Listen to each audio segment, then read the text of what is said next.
All right, busy early afternoon, but we have to get a little football in the conversation.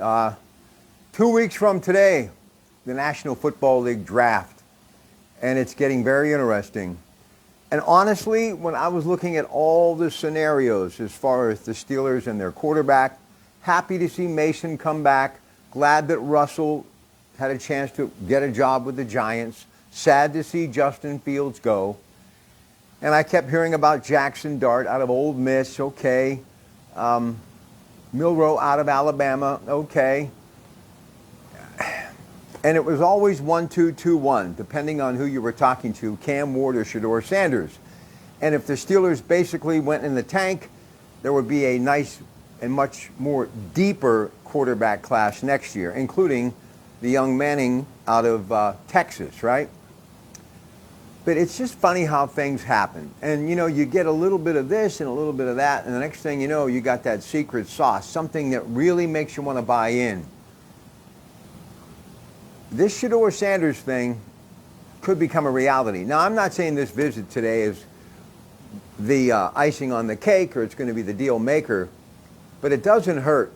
At least the Steelers are looking at him with that football acumen and what he has done. And I heard him just say recently in a press conference, I mean, wherever he's gone, they've won. His father talking about his resilience, making all these starts season after season at every level. He's 6'2", 220, strong. There are some things he needs to work on, like patting the football before he throws it. That just gives defensive linemen more time to zero in, right? But I just like his moxie. And he just would look good in a Steelers uniform, and I think Coach Tomlin would do such a great job with him because he is a motivator. Just like Dion. They're really cut from the same cloth. They're guys that you want to go out and play for. Even when you're a little banged up, you're a little under the weather. I've always worked really well with people who just give you a pat on the back when you've gone the extra mile. That little note, that little eye contact. They know that you weren't at your best, but you got it done. Punching to the final bell. You just don't stop. You know, many great games are won in the final minutes, the final seconds. And it really does come down to someone who you want to put the ball in their hand when it matters most. And he just seemed like that young man. Now, here's the thing. First three picks, obviously, Tennessee, the Browns, and Giants. I don't think the Giants are going to go for him now because that organization, they need to win now. And they can't really risk, you know, the possibility of putting a young quarterback in there or having that distraction in the locker room, knowing that he is the future. When you've got Winston and Wilson who probably want to play a few more years, right? I know Winston does. The Browns, yeah, maybe. But, boy, if you got Travis Hunter sitting out there, a guy who could go both sides of the football for you, and believe me, he's going to try that. In some organization, when they see what he can do, they're going to give him an opportunity. I really believe that, or at least take some snaps on offense for sure. And Cam Ward's going to Tennessee. They need him. He's going. But here's where it gets tricky. Number 9, New Orleans. New coach down there.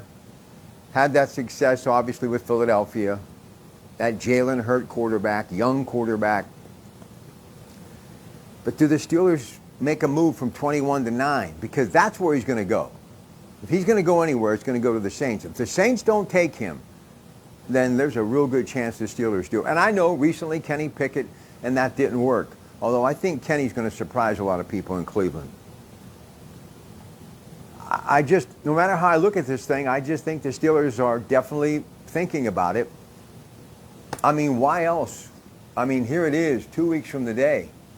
You bring him in, and it's going to be interesting to see where this conversation goes. Now, I know Aaron Rodgers has been known not to want to mentor young quarterbacks.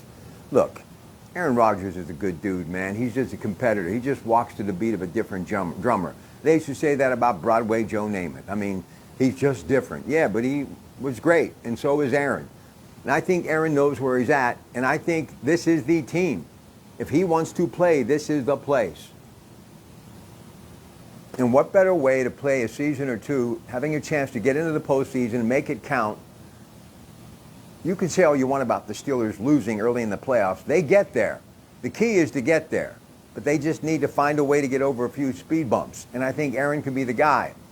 And if I'm Dion, who's old school, just as Aaron did behind Brett Favre, this is what you would want your young son to do. And I think it'll make him stronger and he'll last longer. This could truly turn out to be an incredible season for the Steelers. Aaron Rodgers, Shedeur Sanders, Mason Rudolph. Not a bad triple threat. Let's see what happens.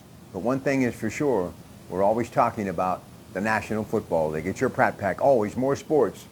365 days a year, 24/7.